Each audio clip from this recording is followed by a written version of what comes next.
Assalamualaikum warahmatullahi wabarakatuh. Tepang deui sareng simkuring Ujang Combro. Saperti biasa, dinu danget ye simkuring bade maparkeun deui caritaan dongeng bahasa Sunda. Pikeun anu janten judul dinu dongengan ieu nyaeta dongeng bahasa Sunda. Carita ngeunaan ka Nyaah Inung. Mangga atuh nya ka pamiarsa wilujeng ngadangukeun.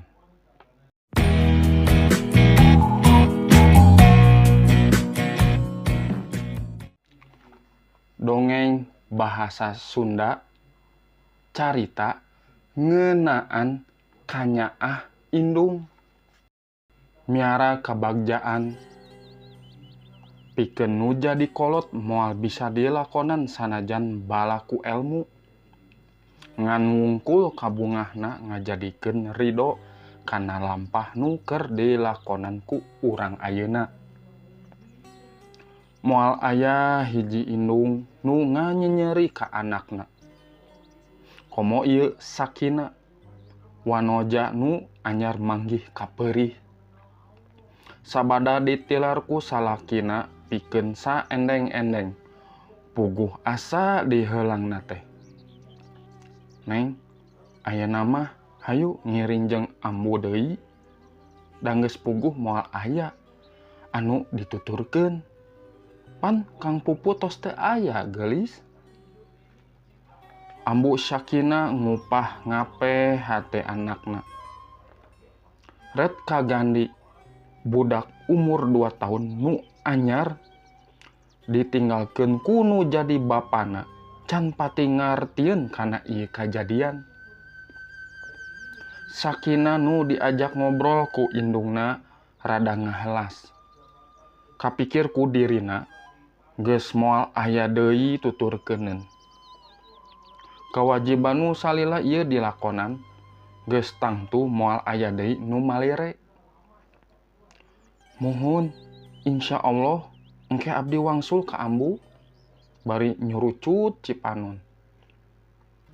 Sabulan 2 bulan ka 4 bulana, Sakina masih keneh ngarasa leungiteun ku salakina.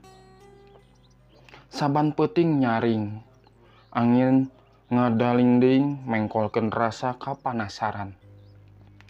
Iraha jungjunan mulang deui. Jorojoy aya rasa nu teu bisa nahan kasono. Bari sadar yen salakina geus moal bisa mulang deui. Motor Shogun hideung di teras imahna Simpe.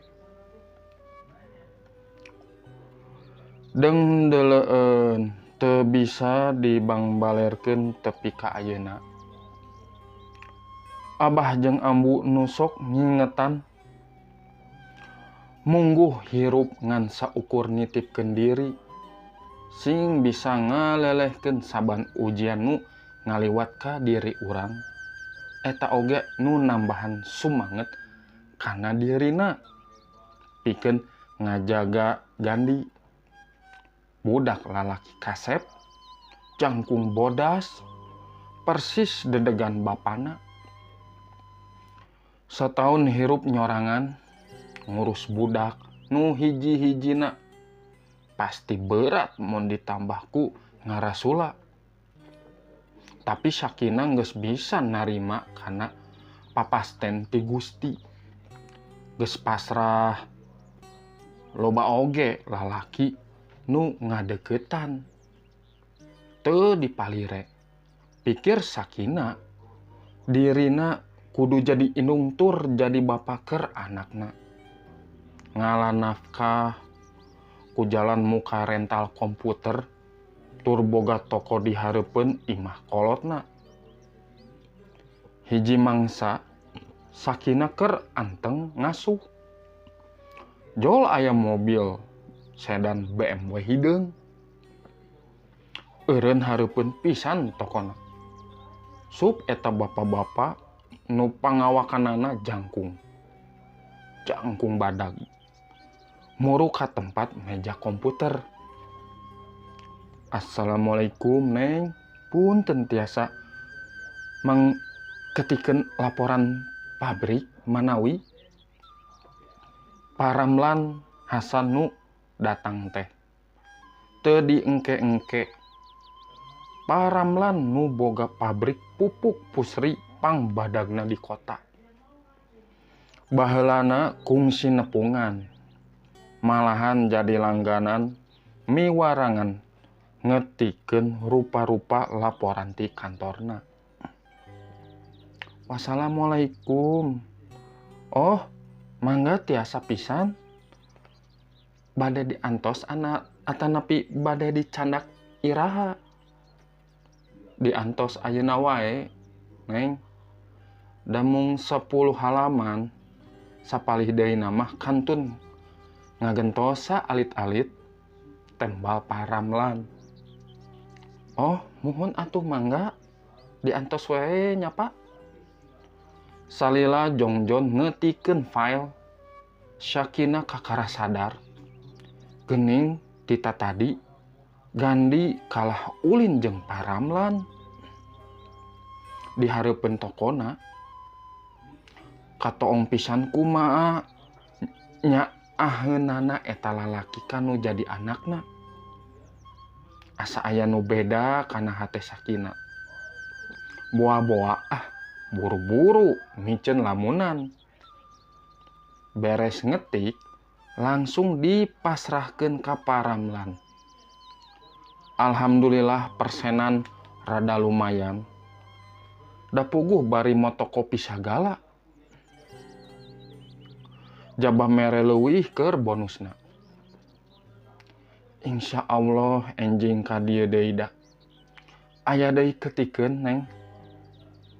Seueur keneh di kantor. Kaleresan padamelna nuju cuti. Janten rada kedah uah-uih ka ditu ka dieu ieu teh panginten. Muhun mangga diantos Pak. Tembal Sakinah. Bari tepoho males imut nu ujug-ujug nembrag pisan kana hatena. Astagfirullah. Sareng manawi tiasa nyungkeun nomor HP-na. Bilih peryogi ngadadak ngeprint. Filena mah di save we nya dina komputer Neng. Oh, muhun mangga. File mah parantos aya dina komputer Pak. Ieu manawi nomor handphone abdi diketikeun we nomorna teh. Teu loba nolak. Da puguh ieu mah keur layanan jasa ngetik. Mudah-mudahan we aya bong-bolongan pikeun bisa milu gawe. Sakinah masrahkeun kanu kawasa. Ambuna surtieun nempo paripolah anakna nu mimiti atra. Geus mangsana meureun nya anakna bisa jatuh krami deui. Karunya Gandi butuheun kanyaah kudu jadi bapa. Jep peuting eta karasa simpe. Kalangkang nu kaimpleng sapoe tadi minuhan pikiran Sakinah. Aya rasa miheuman nu nyintrek kana hate. Ambu nu musam mesem surti. Tapi can waktuna ditanya. Ngan saukur kembang kasimpe. Anteng melit dina simbut. Sakinah reuwas bet aya WA ti paramlan. Neng manawi aya waktos. Tiasa enjing ku bapa disamper. Aya nu bade disaurkeun. Penting. Kirang sopan upami disaurkeun dina HP mah. Nuhun kitu saur nama dinu ketikan WA si paramlan ka si Neng eta teh. Si ngetur togmol. Oh si WhatsApp nu kabuka teu saeutik oge nyangka bakal narima WA ti paramlan. Sakinah langsung kerung. Kapoles bodas caangna lampu kamar. Pi kuma aheun malesanana. Sakinah kaentrepan ku rasa nu ngajadikeun kabunga anu pohara kana hatena. Padahal mah duka naon anu sebenarna nyaksra kana hate Sakinah jeung Paramlan. Nyanggakeun ka Gusti nu Maha Suci kumaha nu bakal karandapan. Azan awal ngaregewahkeun nu keur tibra. Langsung muru ka cai rek ngalaksanakeun kawajiban salat subuh. Nyacapkeun doaku gerentesna hate. Sakinah masih ngimpleng. Pesen WA nu penting katarima. Can kaburu dibalesan. Kudu kumaha ngajawabna. Kabingbang nu nguluwutan masih can aya jawabanana. Sakinah muru ka teras. Bari nyamperkeun indung bapana nu keur sarapan. Teh manis ditambah goreng cau. Kabeneran Gandhi masih tibra di kamarna. Pok Sakinah muka obrolan. Embu apa? Wengi Paramlan aya nga-WA. Palai ngajak neng keluar. Aya nu bade dicarioskeun sawerna. Neng teu acan siap. Ngawaleran pamit teu acan aya widi mah. Pokna bari semu nu rada era. Embu seri maur bari melong kosong ka salakina. Teu buru-buru ngajawab. Sina bapana heula nu mere jawaban pasti. Oh, ku tanteh kitu. Nya ari sakirana penting pisan mah nya di dieu we atuh kitu. Teu kudu alasan bet ngajak keluar sagala. Pan neng ge surti meureun urang pangawakan awewe. Jaba lalagasan.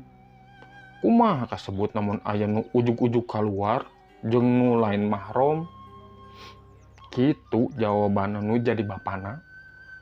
Dadi henteu-henteu oge bener pisan naon dipokeun ku bapana. Oh, mohon atuh apa? Ke ku neng bade diwaleran. Bari jung nangtung terus ngaleos ka jero. Assalamualaikum Pak, manawi hapunten. Abdi teu tiasa kaluar. Margi teu aya widi tinu janten sepuh. Sae nyarios langsung di bumi. Hapunten. Kitu jawaban si Neng Surtika Paramlan liwat WA teh. Jawaban singet nu diapungkeun langsung dia baca. Tur buru-buru aya jawaban deui nu teu kudu lila nungguan. Tit-tit. Mohon. Mangga Neng.